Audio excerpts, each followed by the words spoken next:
I've literally never used a microphone before, so this is going to be one of these ones. Right, sex. It's complicated and it's terrible to talk about if you're coy, so I'm going to dive straight in. I'd say there are no graphic images, but I started with this because I really liked it. I will be quoting from sex scenes. My glorious comms director has given me a pile of Steam keys, so if anyone wants one for Sunless Sea afterwards, and if you laugh at the appropriate moments, I can give them out later. Next slide. I'm Olivia Wood. I work at Failbetter Games as the narrative editor. Failbetter Games is best known for Fallen London and Sunless Sea. We do interactive fiction or choice-based narrative. Sunless Sea, which is going to be the main topic of this, was kickstarted in September 2013. Back then, I was a mere fan rather than an employee, and this picture and character is my backer's reward. This proves relevant later. Sunless Sea is Failbetter's first video game. It was released in February 2015, is out on Steam, GOG and Humble. In it, the player is captain of a small ship on a vast underground ocean. While exploring the world, you must survive encounters with various horrors and you manage fuel, supplies and terror. If your supplies get too low, you and your crew can turn cannibal. If your terror gets too high, you suffer nightmares, lose crew members and even lose the game to mutiny. Terror is relevant here as well. Sunless Sea has three core themes: exploration, survival and loneliness. And the third ties into the sex scenes. For me at least, loneliness isn't about being on your own. Often it's about what you're missing, and it's more acute when you've had something and it's no longer there. When talking about our writing style, Alexis Kennedy, our creative director, speaks of fires in the desert. We give the player a few details, they fill in the gaps. The details we give are the fires in the desert, the player's imagination fills in the dark journey between them. This leads to a more interesting game for the player, who can become intellectually invested in the story, and it can lead to a more powerful experience. This also enables us to create larger stories, because we handcraft the whole thing, because we don't need to spell out every step. To abuse the image a little, a brief romance on an otherwise lonely ship journey is like a fire in the desert. It destroys your night vision and makes the near-endless dark far worse. So, romance was an obvious companion to loneliness, and once you're on romance, it's fairly easy to shift the topic to sex. I am aware these should not be automatically tied together, but it's a short talk. Yeah. I was proud of this one. I'm going to touch briefly on some universal pitfalls of sex writing. I'm not going to list the problems exhaustively, there are millions. Sex in writing can be about plot development, motivation, character development, which is often done well, but often a terrible cliche. It can be a moment of comic relief. It can add realism, and it can be there to titillate the reader. A sex scene can do a great deal, and it can actually be immensely powerful. Its function in the story often depends on the type of narrative it is in. But it cannot do it all at once. Something there to provide an emotional charge may need a different viewpoint from something there just to titillate. And even when writing is focused on producing one effect in the reader, it can miss the target. One person's hot is one person's turn-off. And that is why I put a picture on the tentacular slide. So, whatever the content of some writing, or the format in which it's presented, the writer cannot dictate how the person experiencing it reacts. The person experiencing it probably can't control their reaction either. One person's sexy might be another person's disturbing, even triggering, and some might skim read and miss the point entirely. If it's a game, the player might be role-playing a type of character that the writer simply didn't think about. Sex writing can't please everyone. Sex writing is also easy to mock, and this alone puts a lot of people off writing such scenes. It's easy to mock because sex itself is still rarely talked about straightforwardly. It's discussed in asides and embarrassed whispers, used in brags and in jokes. People's sexual tastes are often taken as a reflection of their character, and people are still bullied for who they want to have sex with, or even if they don't want to have it at all. And I'm talking about in pretty liberal societies. If people can't talk about sex, how can they write about it? But sometimes sex writing is just bad. Hopefully you can read this, because it's really worth it. Read it out. No. Yeah, bulbous salutation. That's enough said. That's Morrissey and the Bad Sex and Fiction Award. I do enjoy the Bad Sex Award because I love snark, but I also think it's unhelpful. Public mocking isn't going to encourage writing experiments, and it will discourage talking about sex without titters. However, he entirely deserved this win. I mean, this is awful, actually awful writing. And literally all I've read from the book is the sex scene these lines are from. After this point onwards, I will try to not to offer opinions on what follows, if only because it may be revealing about my own tastes. There we are. Yeah, this is worth reading, so take a moment.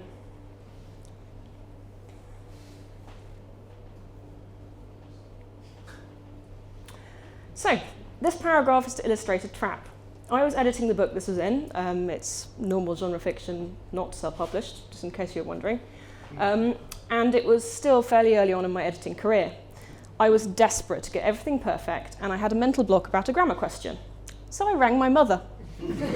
She's an English teacher, she knows these things. I'm not this silly. I carefully extracted only the relevant sentence. It came after this section, and I felt completely safe until, I can't tell from that. Can you provide me with some context?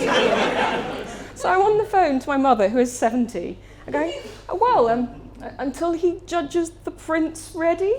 So this pitfall here is that sex writing can make certain relationships really rather awkward. The relationship with your mother isn't the only one that can get weird when writing sex scenes. An editor has to offer feedback on the work. Authors can be sensitive about writing at the best of times, and sex scenes are notoriously complicated. And they can be very personal. And of course, is this supposed to be hot? May reveal quite a lot about the editor too. So, however well a writer and editor get on, there are some aspects of their tastes they may not wish to divulge. Still, that can be got around with a carefully maintained straight face.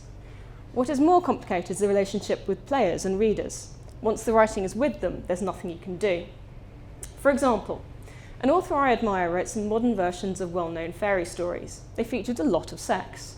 One Amazon one-star review ended with the words, "This reduced it to fantasy fulfillment for rapists." The author was devastated, her publisher was shocked, and anyone I knew who'd read the book was really baffled, because what the reviewer had seen in the story was the opposite of that intended. From my perspective, it was about female sexual liberation and useless men getting their comeuppance. And there was literally no rape in it that you could envisage even with a stretch of the imagination. But what can you say? You've read it wrong. Your experience of this writing is incorrect. He had, it was, but you can't say it. I mean, there's the Streisand effect for nothing else. So nothing was said, and the author was left angry and miserable. In contrast, the same book, I'd lent it to a friend and he'd told me, "You probably shouldn't tell the author, but I finished the book with a raging hard-on." Because I know the author, I passed this on. I suspected she'd find it funny and it might cheer her up after the aforementioned review. She did appreciate it. But it being okay to pass this on depended on a few things. I knew she wouldn't find it creepy. It was passed through a safe filter. And it's very easy for a reader or player response, especially to female writers, to be creepy or threatening, even when that's not the intention. And I'd like to underline this point, as I received my first unsolicited dick pic from an intimate stranger when I was 15. And this shit still happens. A person writing about sex or talking about sex is not hinting or suggesting they want sexual interaction. And that's kind of important if people want to write stuff in games. So, moving on. Sex writing can make things weird, it's hard to do well. Even when it's done well, it won't work for everyone. And that's just linear fiction involving clearly specified characters. The writer knows what body parts are going to be involved. So, Failbetter had to make things more complicated. Sunless Sea asks the player how they'd like to be addressed by NPCs, but ignores the question of gender. Players can present how they choose, and the rest just isn't the game's business. Most of the time, this is a boon to the writers. They can focus on writing more story that's accessible to everyone, rather than writing multiple versions of the same story to ensure there's at least one version for this particular character. But the uninterest in the player's gender proves problematic when it comes to matters of romance, specifically consummation. There are two places with possibilities for romance in Sunless Sea: on board your ship with particular officers, and at home in London with a sweetheart. And these serve various design functions. Both types of romance reduce terror, you'd hope so. The existence of a London sweetheart encourages players to return to London, which is part of our design rhythm and beat. And romances can make offending one of the Sunless Sea gods more risky. You can lose your London sweetheart and any child you may have with them, which is part of the inheritance scheme built into it. And this is where the problem of children comes in. A player's London lover can be male or female, or presenting as. The player can be any gender they choose. We can't assume that anyone in the couple is capable of being pregnant, or indeed of impregnating. But there are important design reasons to include children for every player. So how did we include babies? The solution was a Failbetter one. The arrival of a child is a surprise the player can't control, but how the child joins the family is chosen by the player. While at sea, the player has a notification of a letter. This letter is either to them from their sweetheart or from them to their sweetheart. And they choose whether their sweetheart is pregnant, whether their sweetheart is adopted, or whether they're writing to tell their sweetheart that they are pregnant. It is entirely feasible that a player's dapper chap, that's one London sweetheart option, is pregnant, if that's how the player wants their story to be told. And a thing I like about this is the variety of stories it opens up. On the surface, it looks like it's a cheap get-around of the player's gender, but I genuinely think it offers opportunities for broader roleplay. Because in real life, fertility isn't a guarantee. Pregnancy can be highly dangerous, and it isn't just same-sex couples who might adopt. We provide the story prompt and then get out of the way of the details. It allows for a much bigger range of narratives, and it can be very powerful.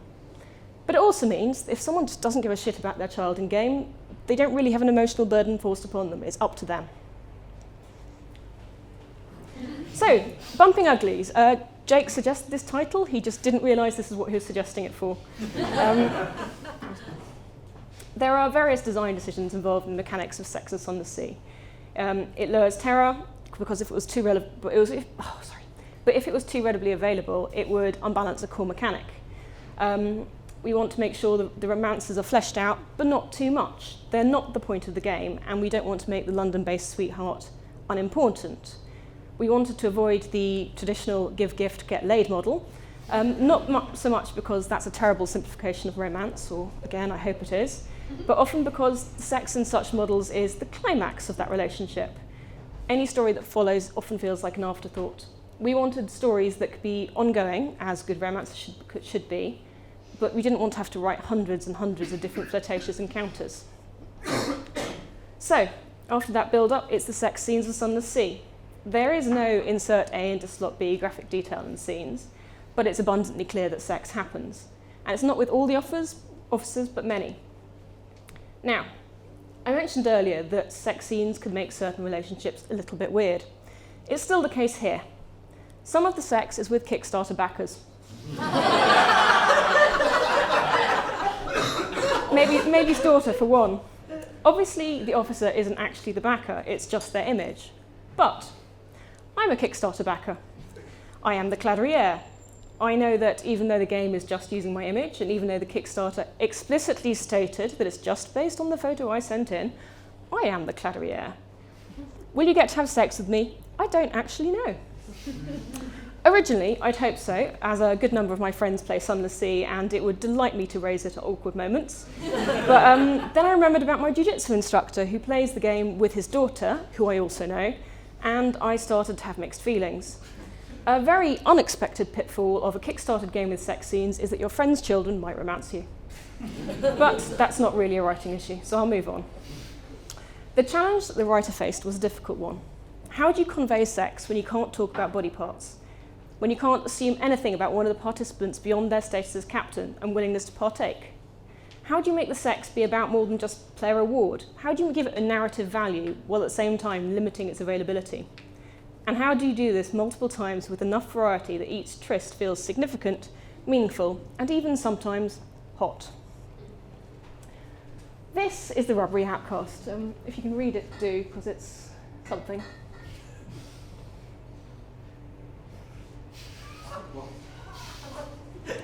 Yeah. Some beautiful turns of phrase there.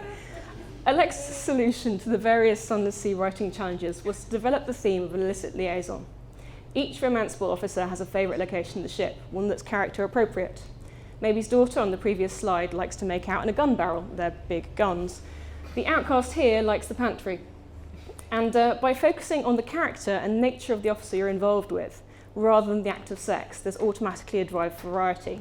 Sex with the outcast here is very different to that with a more human officer. Take, for example, the magician.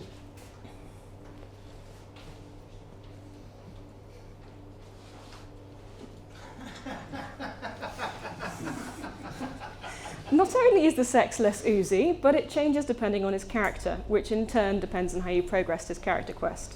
He begins as a genial magician, and the sex is adequate.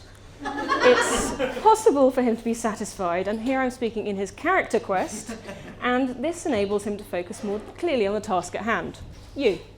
This is a sex scene with the satisfied version of him. And here's another version.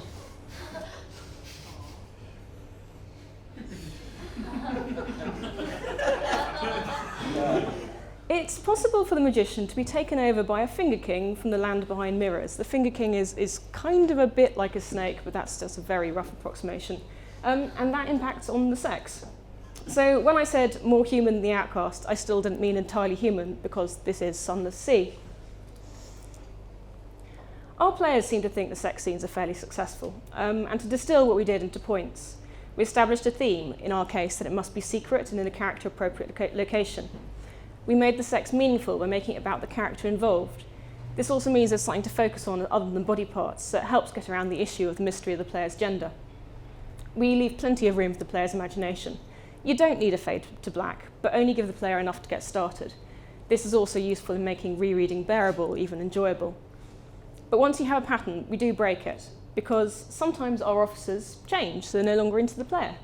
It is okay to reject the player, sometimes with narrative support. And finally, sex doesn't have to be serious. This picture here is of the tireless mechanic. I think it's quite noble looking with a good jawline.